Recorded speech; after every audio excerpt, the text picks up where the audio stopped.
Welcome to What's Your Dream, the podcast where we explore the dreams and aspirations that shape extraordinary lives. I am your host, Trisha Keatley, and today we have a special guest, David Buck. With over 35 years in business development, David has mastered the art of productivity and efficiency, balancing a successful career with a meaningful personal life. He founded Kairos Management Solutions and the Infinity Lifestyle Design Program to help business professionals gain more personal time and live with intention, ease, and joy. In April 2024, David released his book, The Time Optimized Life, which shifts the focus from reactive time management to proactive time optimization. Join us as we discuss David's journey, his insights on time optimization, and how he helps others design fulfilling lives. Let's discover What's Your Dream with David Buck. Good morning, David. How are you doing? I am doing well. What an honor to be here, Trisha. Thanks for having me. Thank you so much for coming on What's Your Dream podcast. We will go ahead and dive right in if you're good with that. I am. I really like the premise for what you do and had really enjoyed listening to a lot of the other episodes. Great. All right. What is your biggest dream or aspiration?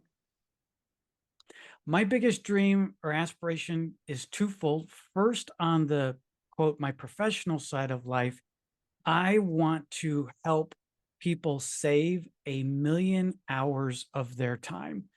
Basically, what that means is if I can, whatever the math comes out to, I can help 3,000 people save an hour a day or 1,500 save 2 hours a day, whatever that combination, that's my vision is I want to help people save 1,000,000 hours to be more productive. And then on this, the personal side of life, I'm working towards next year. Top of my bucket vision list is I want to hike the Grand Canyon rim to rim. My goodness. We went to the Grand Canyon last year and oh my gosh, that I can't even imagine. How long does something like that take if you were hiking sun up to sundown? So it'll be about 14 hours, and that's my plan is to do it in one day. It's about like a marathon. So if you think Okay. like 26 miles, depending on what route, and it is probably about 5 to 6,000 feet down, and then you got to go back up. The back up part's going to be the hard part. Yeah, very cool. Yeah, I'm extremely scared of, I always say I'm scared of falling, not necessarily scared of heights, but standing at the edge of the Grand Canyon last year was like, I ended up sitting down and like just almost nearly hyperventilating just because I'm so scared of a rock slipping and of course me slipping off. And I can't even watch, like I went with my boyfriend at the time and I couldn't even watch him get to the edge. It was like, okay, you got to scoot back a little bit. It's so terrifying for me. So I think that's one of the things that I definitely need to work on. And it's a beautiful place too. I mean, I love being there. Oh, it's absolutely amazing. I've never seen anything like it. Nothing. All right. What makes you feel grateful and full of joy today? I am blessed with a wonderful wife who is so supportive, but she's also one of my best positive critics in that she will help me. I feel always challenged to want to do better by her, but she always challenges me to be the best that I can be. Awesome. Love that. It's always really great to have a supporter like that. What are the most significant lessons you've learned throughout your life, and how have they shaped you as a person? I love this question, by the way. I really think that it's something that we should all reflect upon because I'm a big proponent of your past is a pathway for you to have a better future and better opportunities. And so I'll first and foremost with me is I have to be more patient. And it's something that I've learned when I look in the rearview mirror when I was patient and I really waited for something important to develop. It was very, very beneficial. And I find I wonder sometimes when I wasn't patient enough and either tried to finish something too quickly or stopped, what would have been the result from that. The second thing for me, kind of tied to that patience, is for me to be more proactive in how I use my time and not reactive. I feel that many times I will wait for events to unfold instead of establishing a proactive nature. by which I can then anticipate and do a better job of then managing my time. And then the third element for me that I look back on is the wonderful knowledge that my parents provided me growing up that I learned to appreciate a long time ago. But even now, as they both have passed away, they set such a wonderful example of how I can, by working hard, good things will come from that. Yes, very, yeah, that's awesome. What inspires you and motivates you to keep going, even when faced with challenges? I mentioned obviously my wife, my family, my kids, and things like that, but also just the desire in my faith tradition and my religious upbringing. For me, it's a matter of that hope. I always try to at least have the hope of being going forward that even though times may be difficult now, I might feel like I'm in a low point, that I will come out of that. And that hope drives me forward. Very nice. Yeah, I was actually reading the other day about like having hope versus having faith. And I've kind of tried to take some words out of my personal vocabulary. And so I try to even replace faith replace hope with faith. Because then if you have faith, it's like it's going to happen no matter what, right? Well stated. I like that. Yeah.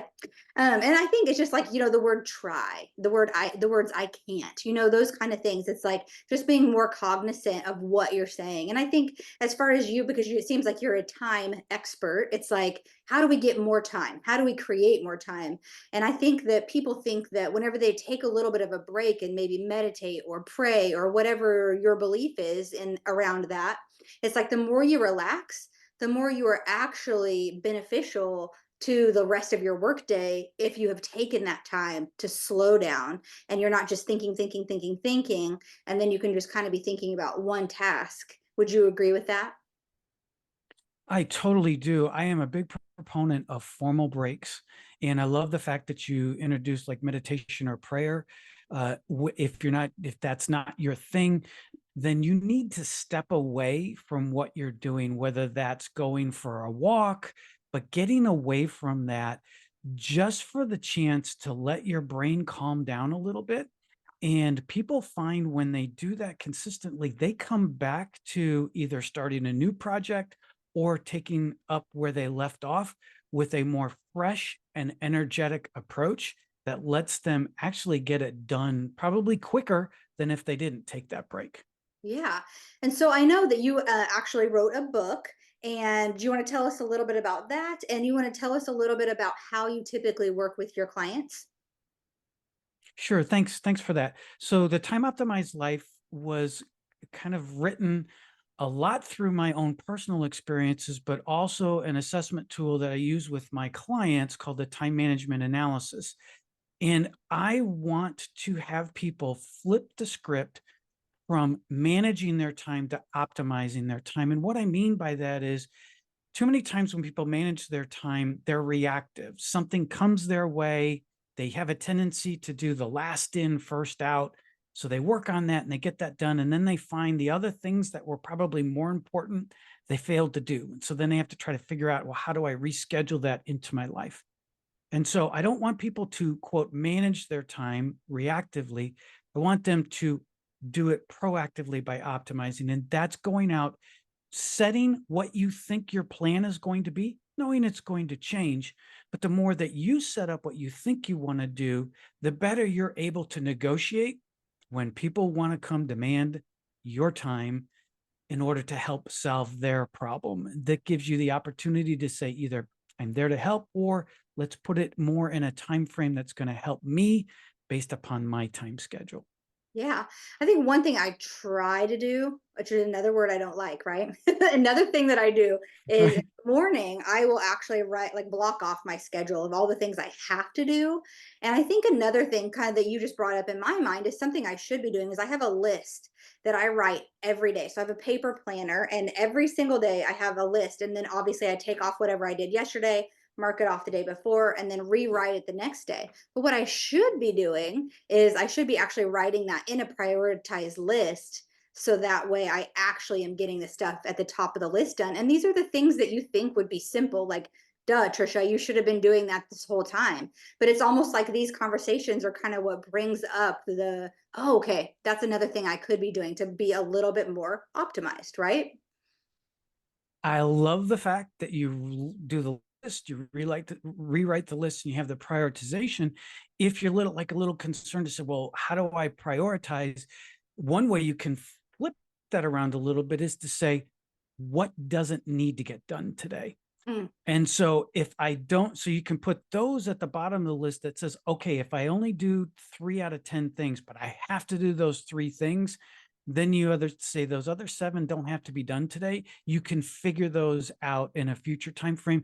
And I always try to tell people, give yourself grace. When and if you don't make your full list or you don't accomplish everything that you wanted to do that day, take a deep breath and say to yourself, in most cases, it's not an emergency. And so what do I have to do to just reprioritize? yeah. Yep. I like that. What inspires you and motivates you to keep going even when faced with challenges? Yeah, and for me, it's this idea. I think we talked about the hope and the faith, the idea that I'm going to be able to say that even the circumstance that I'm in today, whatever that challenge is today, tomorrow presents a new opportunity for me to. It doesn't mean it's going to happen overnight, one day, one week, but the idea that you wake up every day with this hope and this faith that says, I can change my circumstance no matter how long it's going to take. And that to me keeps me moving forward, even in the darkest of times and the things that have happened in my life, and having the support around me for people to encourage me as well. Yes. Awesome. I love that too. What do you hope to leave behind in the world as your legacy? And a lot of times I have a little bit of a caveat to this question, and that is, what would you like people to say about you at your funeral? So maybe obvious that Dave used his time to the best of his ability. That to me is the legacy that if I leave behind, is that people, when either they look and see my name or mention things, saying, wow, because of Dave, I was able to have what I felt more quality time in my life. Yeah. Yeah. That's awesome. Because what else do you have, right? What's worth more than time? We all consume time at the same rate. A Mhm. second for me is the same as it is for you, Tricia, is the same for the audience. What's the difference is, how do we plan to use that time? What do we do with the use of that? That distinguishes then how we feel we've spent our time. Yeah. So on that same kind of note, as far time, we're just going to talk about that today, right? Is what do you think about trading your time for money? What do you have any theories on that? So I think time is the ultimate currency, Mhm. and it can benefit us from this time money relationship. I think is very tightly knit and tightly close. As a matter of fact, I feel, and as I look at other people in my space or other well-known authors, they have a tendency to tie this fact that if it's don't think about the money, think about the time. And when you rearrange your time correctly, usually the secondary benefit comes from that is more money or more resources for which you can then continue to make an impact. Yes, I like that.